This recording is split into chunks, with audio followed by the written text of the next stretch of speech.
하나가 될 때 가지게 되는 힘은 굉장히 놀라운 것입니다. 작은 힘이라도 그것들이 하나가 될 때에는 새로운 힘과 능력을 가지게 됩니다.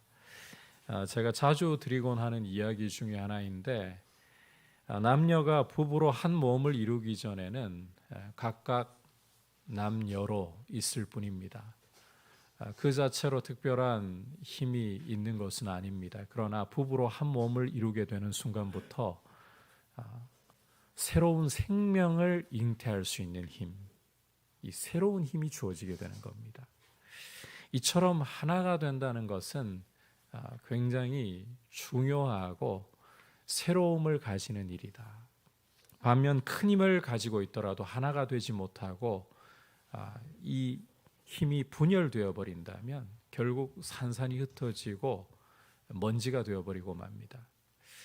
이것은 세상 역사가 증명하고 있는 부분이고, 우리 역사 가운데서도 여러분께서 외란과 호란 같은 큰 일이 이 나라에 있었을 때에 실은 외세의 위력보다는 나라가 내분된 것이 나라를 더 어렵게 했다는 것 잘 알고 계실 겁니다. 그게 역사의 증명입니다. 이걸 보면 한마음 한뜻으로 하나가 되는 것보다 참 중요한 일은 없구나.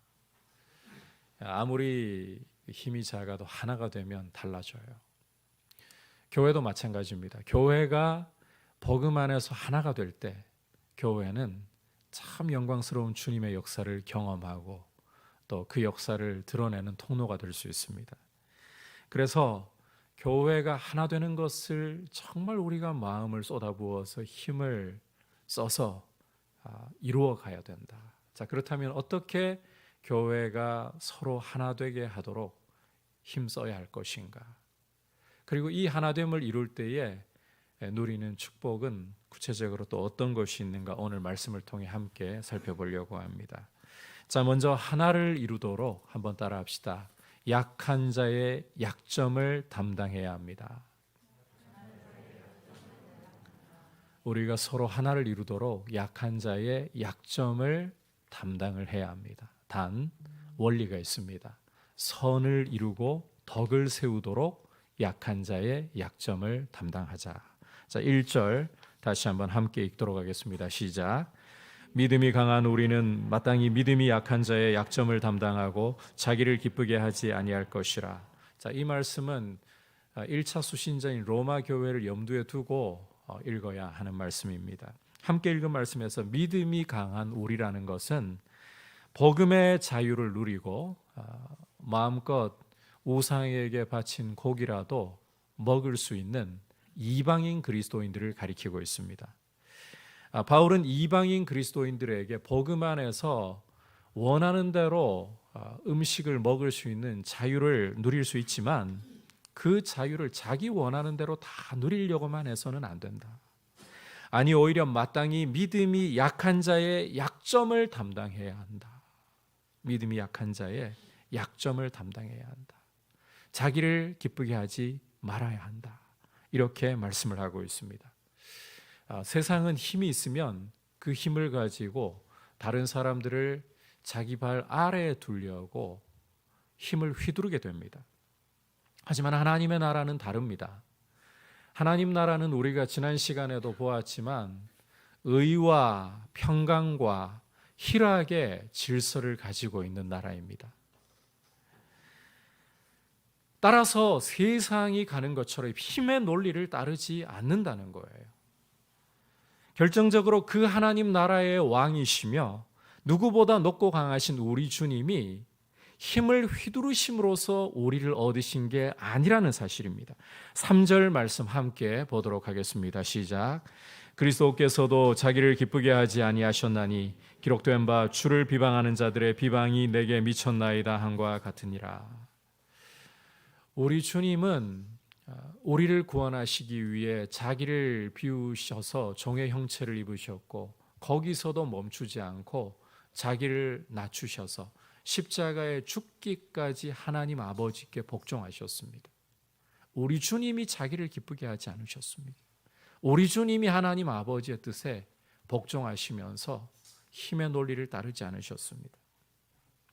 따라서 하나님의 나라는, 이 믿음이라는 것은 힘이 있다고 결코 그 힘을 함부로 휘두르지 않는다는 거예요. 오히려 믿음의 질서는 1절 말씀에서 본 것처럼 강한 사람이 약한 사람의 약점을 담당하고 자기를 기쁘게 하지 않는 모습으로 드러나야 되는 것입니다. 형제를 용납하고 형제를 존중하는 방식으로 오히려 힘을 사용해야 된다라는 것입니다. 자, 그런데 여러분, 이것이 무조건 상대방이 원하는 대로 요구를 들어주고 끌려가야 하느냐, 그런 뜻은 아닙니다. 함께 2절 다시 한번 보도록 하겠습니다. 시작. 우리 각 사람이 이웃을 기쁘게 하되 선을 이루고 덕을 세우도록 할지니라. 자, 형제를 기쁘게 하더라도 그 원칙은 선을 이루고 덕을 세우도록, 이걸 공동번역으로 여러분께서 참고해서 의미를 살펴보시면 형제의 믿음을 북돋아 주는 방식으로 형제를 기쁘게 해야 된다. 여러분, 우리 그리스도인들은 일전에도 말씀드린 바 있습니다만 예스맨이 되어서는 안 됩니다. 남들이 나한테 뭔가를 요구하면 그 사람 좋은 게 믿음 좋은가, 그거 아니에요. 우리가 그런 그 인식들을 좀 깨뜨릴 필요가 있는데, 단순히 사람 좋은 게 믿음 좋은 게 아닙니다. 예스맨이 좋은 게 아니라는 말이에요. 우리는 예수맨이 되어야지 예스맨이 되면 안 돼요. 우리 주님이 십자가에서 우리 위하여 죽으신 것이 그저 우리 요구를 들어주시고 우리를 그냥 단순히 기쁘게 하기 위해서 절대 그렇게 생각을 하시면 안 돼요.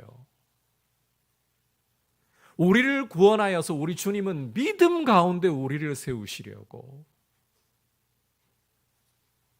하나님의 덕을 선전하는 거룩한 백성을 삼으시려고, 하나님 아버지의 뜻을 이루시려고 자신을 내어주신 것입니다.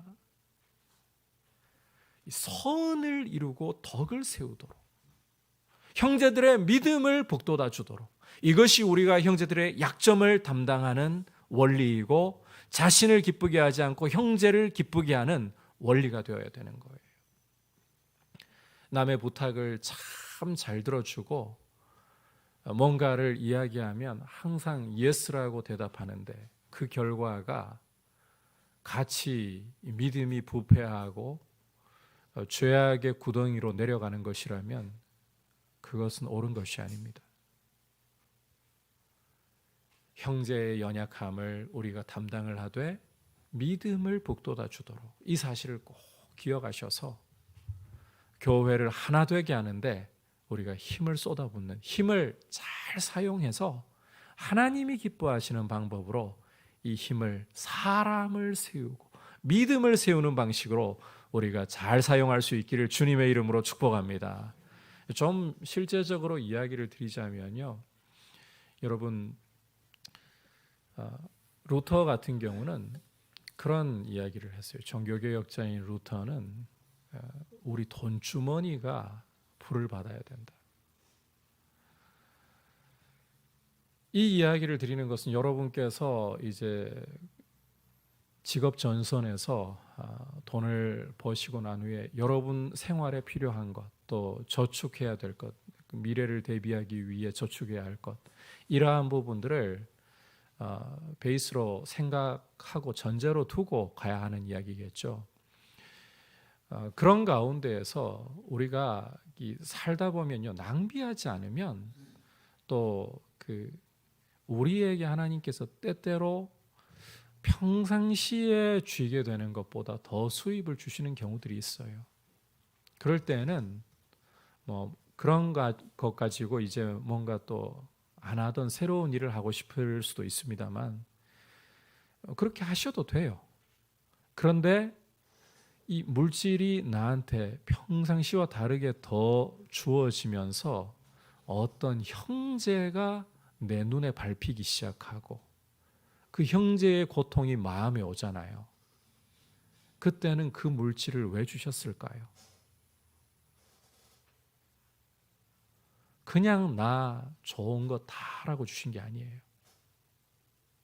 좀 나누고 형제를 도우라고 주신 거죠.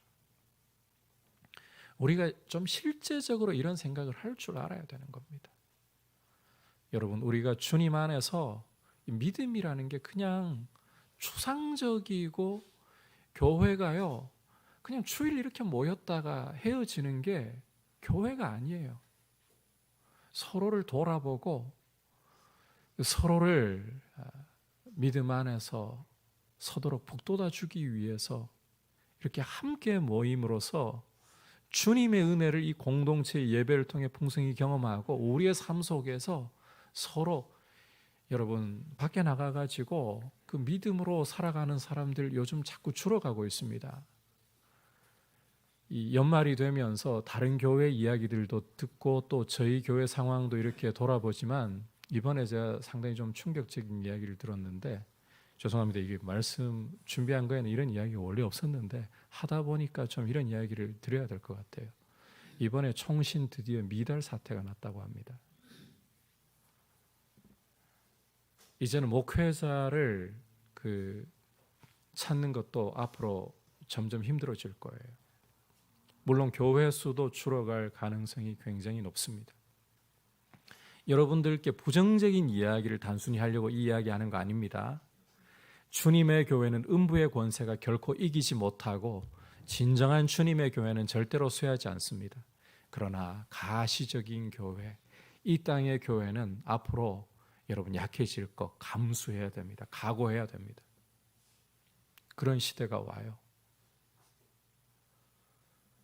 이런 상황 속에서 우리가 움츠러 있을 것이 아니라 정말 그리스도인답게 살아가는 게 어떤 것일까를 고민하면서 우리의 삶 속에 조금이라도 여러분 일주일에 한 번이라도 한 형제라도 생각하면서 서로를 돌아보려고 하는 우리 각자의 삶이 바쁘고 우리 각자의 삶이 여러 가지 힘들게 때로는 찌들어 사는 경우도 있다는 거 충분히 이해합니다. 그런데 우리가 안으로 할수록 더 찌들어가요. 여러분 밖으로 눈을 돌려서 적어도 주중에 한 사람이라도 우리 성도 가운데에 내가 가지고 있는 작은 힘이라도 나눌 수 있는 게 있다면 나누고 여러분 그게 물질적인 것이어야만 합니까? 아니잖아요. 문자 한 통이라도 내가 나눌 수 있잖아요. 때로는 좀 정성스럽게 가자면 손편지를 쓰는 것도 굉장히 큰 유익을 줄 수가 있어요. 이렇게 우리가 서로를 좀 실제적으로 돌아보려고 하는 믿음이 약한 자의 약점을 담당하고 자기를 기쁘게 하지 않고 오히려 믿음의 형제들을 그 믿음을 북돋아서 일어서게 만드는 이런 공동체로 우리가 하나됨을 이루어가기를 힘쓰기를 축복합니다. 이제 하나 될 때 어떤 축복이 따라오느냐? 두 가지 축복이 따라오는데 하나는 하나님이 주시는 인내와 위로를 경험하게 되고 그리스도를 닮는 축복을 누리게 된다. 자, 첫 번째로는 하나님 주시는 인내와 위로를 경험하고 두 번째로는 그리스도를 닮는 축복을 누리게 된다. 이게 교회가 하나 될 때에 풍성하게 누리는 축복이에요. 함께 4절부터 6절까지 한 목소리로 보겠습니다. 시작.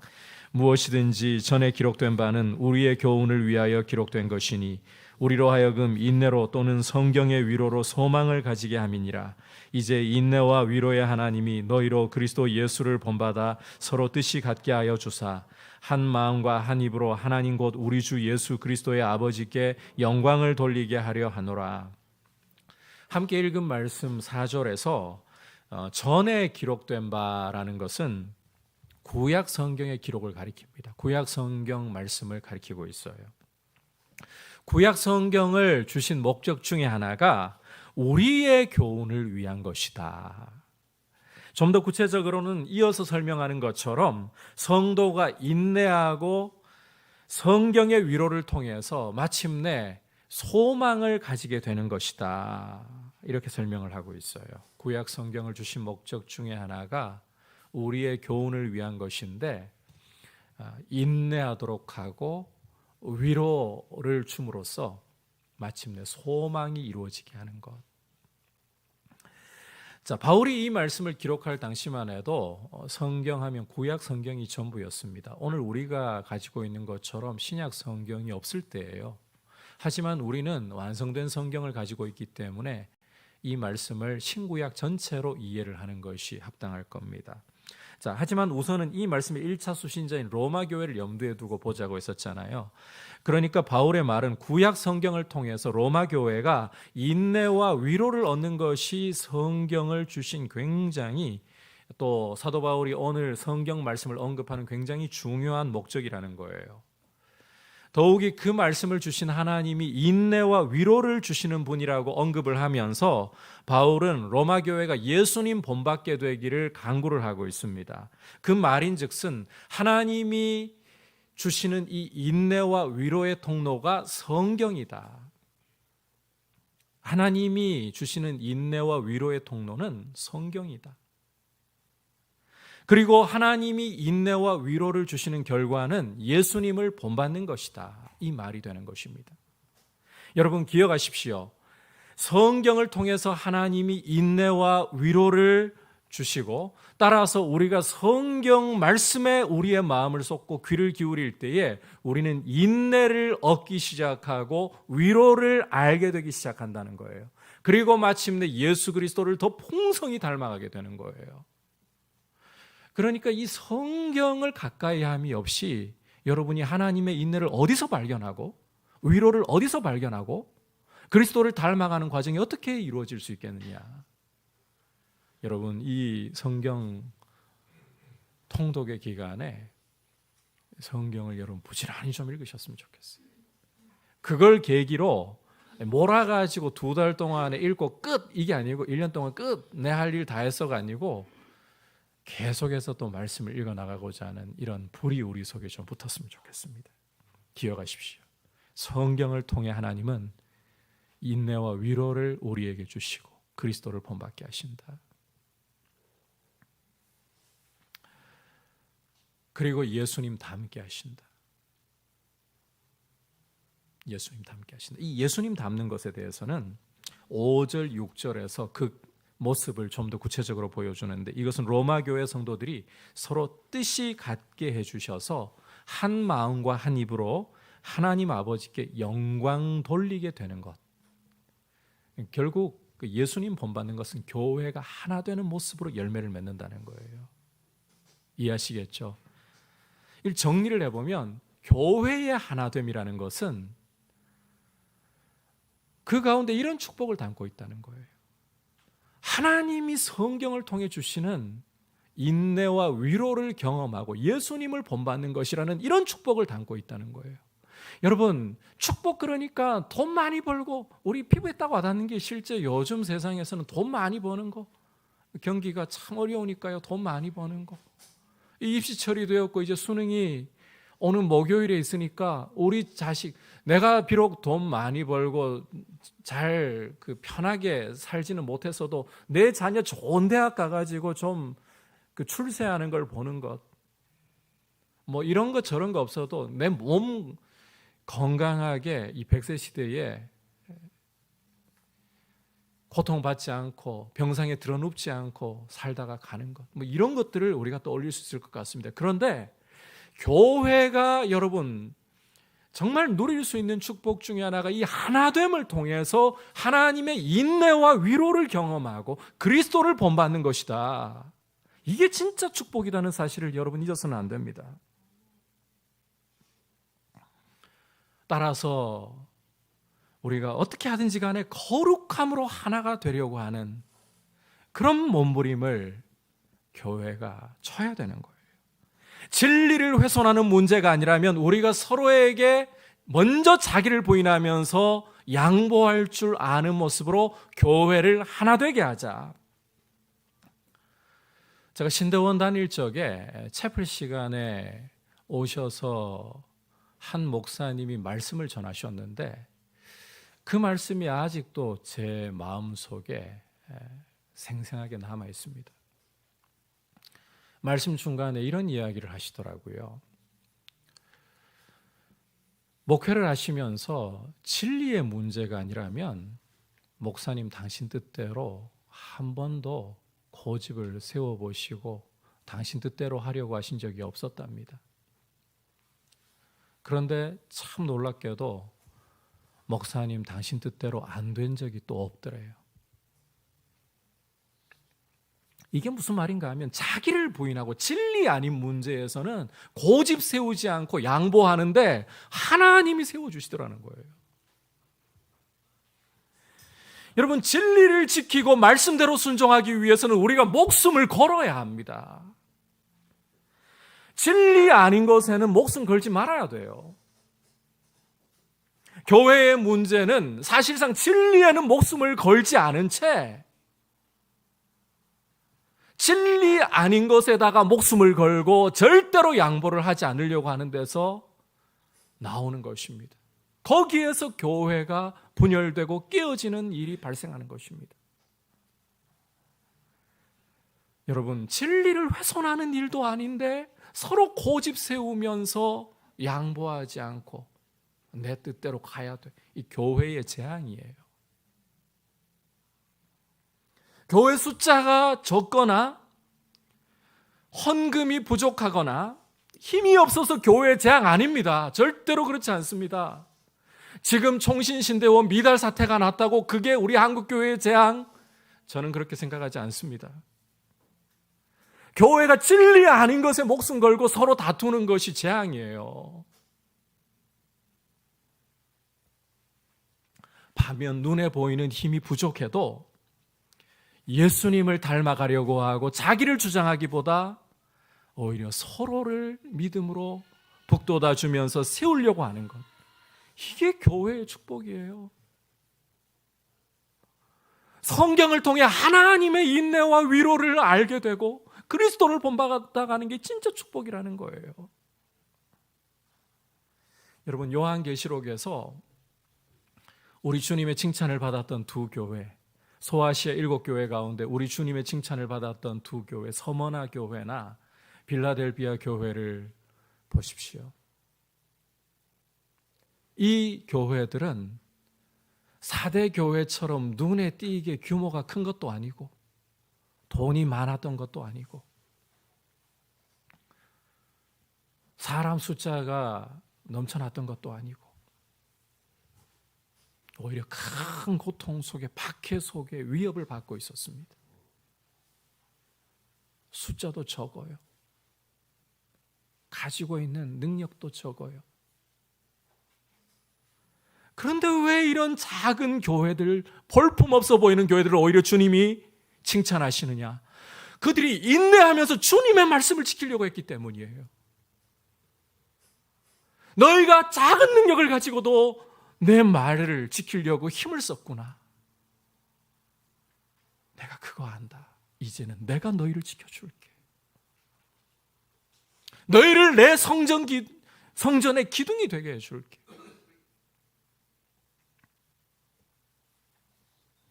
여러분, 서로 하나 되어서 이 말씀의 길로 인내하고 성경의 위로를 경험하면서 달려가는 거, 이게 교회의 축복이다.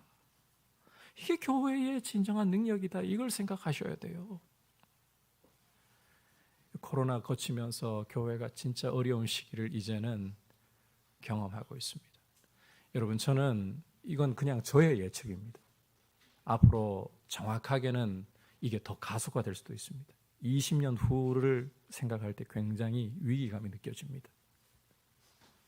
20년 정도 지나고 나면요, 지금 한국 교회에서 노령화가 급격하게 이루어지다 보니까 한 세대가 다 물러가고 새로운 세대로 바뀝니다. 바뀌는 새로운 세대 경우는 이제 보면 그나마 이게 주님의 교회를 실제적으로 헌신하면서 사랑하는 그 끝자락에 겨우 아슬아슬하게 달려있는 세대입니다. 그 다음부터는 세대가 여러분 정말 달라져요. 스마트폰과 컴퓨터로 단련된 세대예요. 관계를 잘 몰라요. 친구에게 관심 좀 가지고 연락이라도 한번 해봐야 되지 않겠니? 그러면 왜 굳이 그렇게 해야 돼요? 하는 세대예요.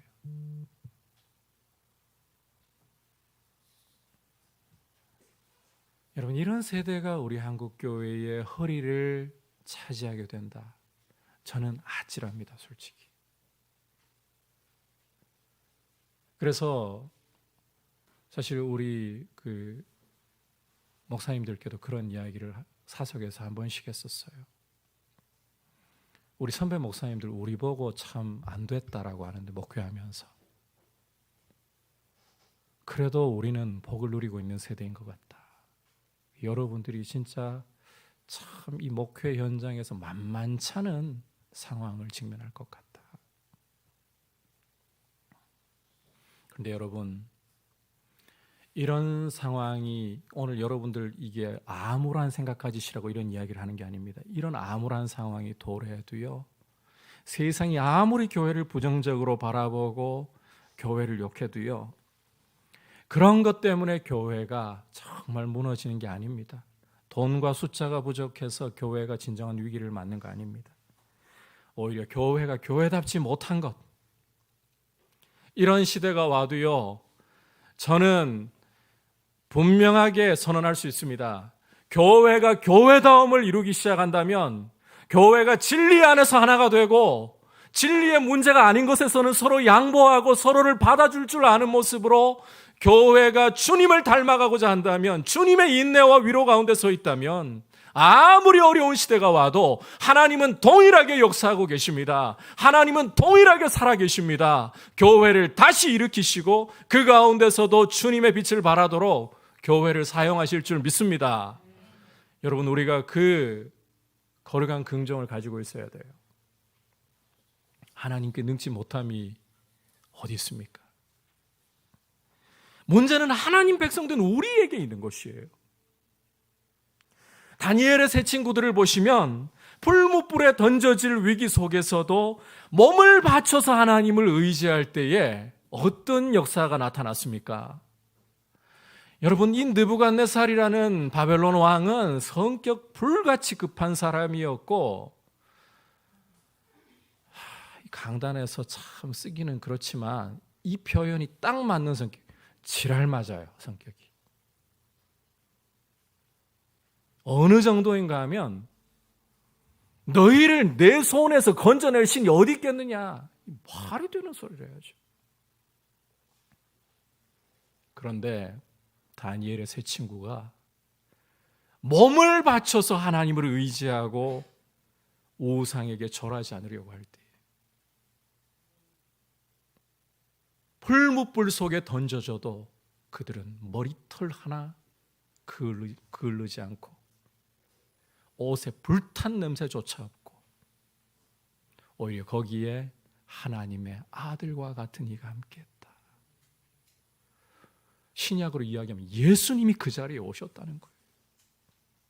이걸 보고 느부갓네살이 완전히 충격에 빠진 거죠.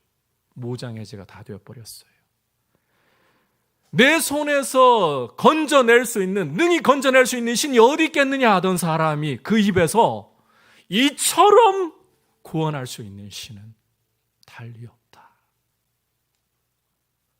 이런 대반전이 일어나요.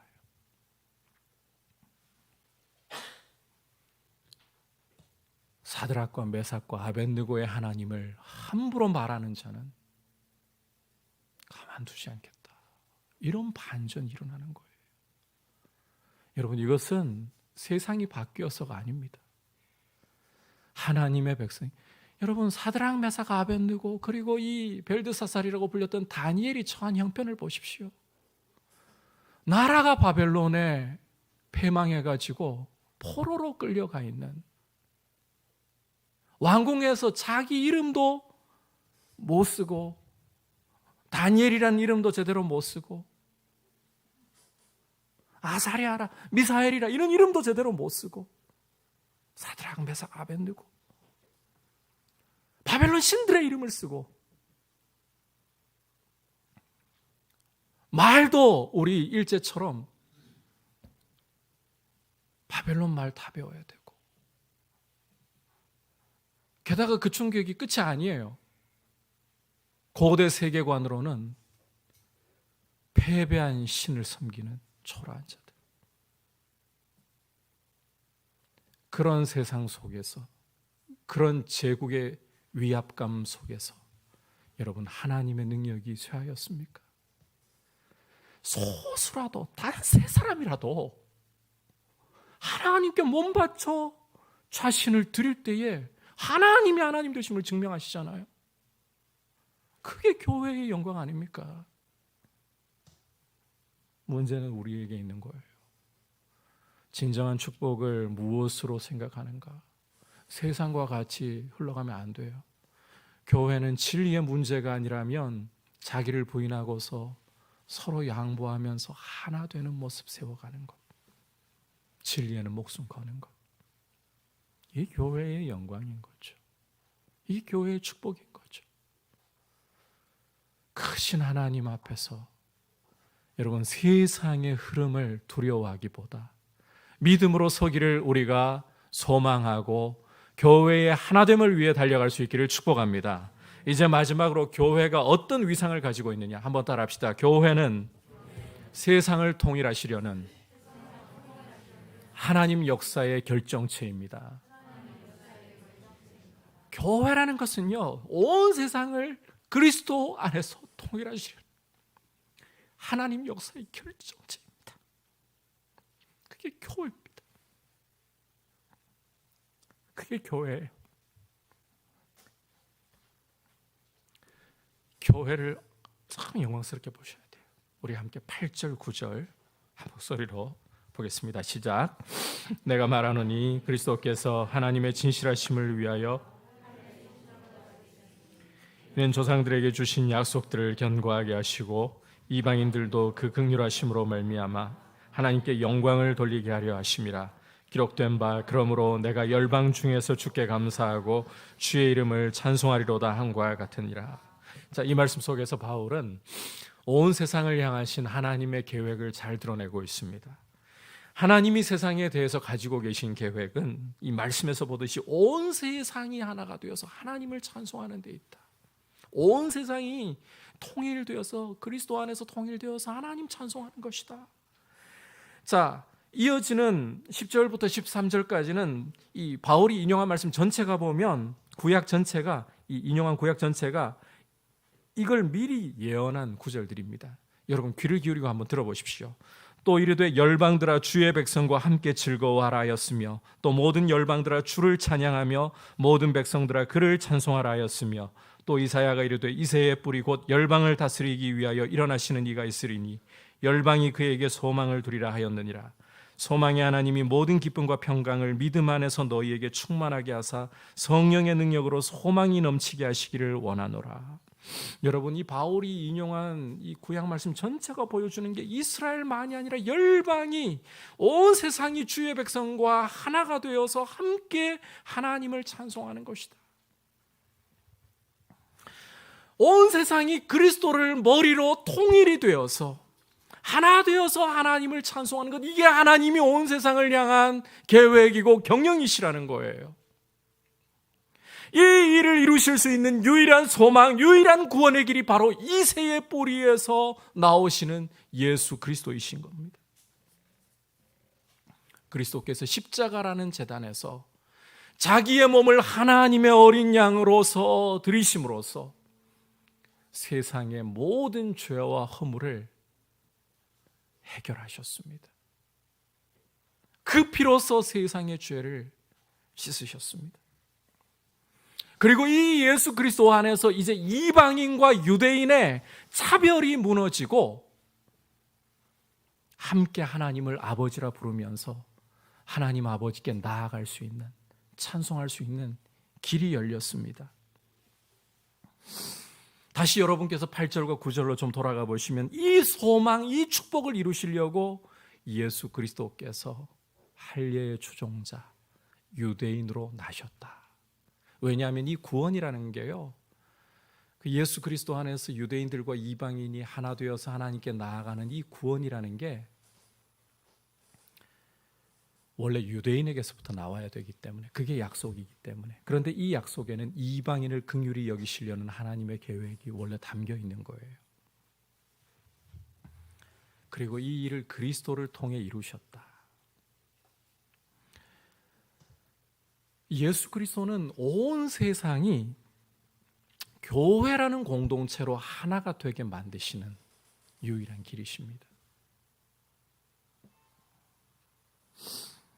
바꿔 말하면 하나님의 계획 속에서 예수 그리스도 안에서 교회는 온 세상 구원의 구심점이고 온 세상 하나됨의 결정체라는 거예요. 우리 주님 다시 오실 날에 알게 될 거예요. 세상은 교회로서 하나가 되는 것이다. 교회가 그런 위상을 갖고 있어요. 여러분, 유대인과 이방인 하면 이 성경이 기록될 당시에는 절대로 하나가 될 수 없는 두 세계였습니다. 에베소서에서도 잘 보여주고 있지만 성전의 구조에서부터 유대인과 이방인 사이에는 막힌 담이 있어요. 그런데 예수 그리스도의 십자가에 흘리신 보배로운 피는 이 벽을 허물고 유대인과 이방인 절대 하나가 될 수 없던 두 개의 세상을 하나가 한 세 사람이 되게 해서 하나님 아버지께 나아가게 만든 것입니다. 성령 안에서 하나 된 교회로, 그게 교회입니다. 절대 하나가 될 수 없는 세상을 한 세 사람으로 만들어 하나님 아버지께 성령으로 나아가게 하는 것, 그게 교회입니다. 따라서 여러분, 결국 세상의 통일은 교회가 아니고는 안 되는 거예요. 이걸 우리가 안다면, 교회의 이런 위상을 생각한다면 교회는 더더욱 하나가 되어야 돼요. 온 세상 통일의 중심에 있고 그 결정체인 교회마저 세상에게 하나됨을 보여주지 않는다면 세상은 어디서 그리스도의 그 역사를 보고 하나님의 경영을 볼 수가 있겠습니까? 교회가 서로 먼저 자기를 부인하고 진리 아닌 것에 목숨 걸지 않고 양보하면서 하나됨을 이루어감으로써 교회의 영광스러운 위상, 온 세상을 그리스도 안에서 통일하시는 그 하나님의 계획의 결정체됨을 세상에게 보여주므로, 여러분, 이것은 결국은 선교 공동체로 나아가게 되는 거예요. 저는 미리 좀 말씀드리고 싶습니다. 이제 코로나, 오늘 우리 앞에 예배팀 서면서 싱어들 마스크 벗고 찬양하는 거 보셨죠? 예. 그렇다고 다 자유롭게 벗어도 된다는 말씀은 아니니까 좀 이해를 해주시기를 바랍니다. 이제 사실 코로나가 우리 사회에서는 위험한 1급 전염병으로 더 이상 인식이 안 되고 있습니다. 사람들에게는 거의 사실상 이 계절성 독감 정도 비슷하게 이제 내려왔고, 예전처럼 사람들 거리두기 못합니다, 솔직히.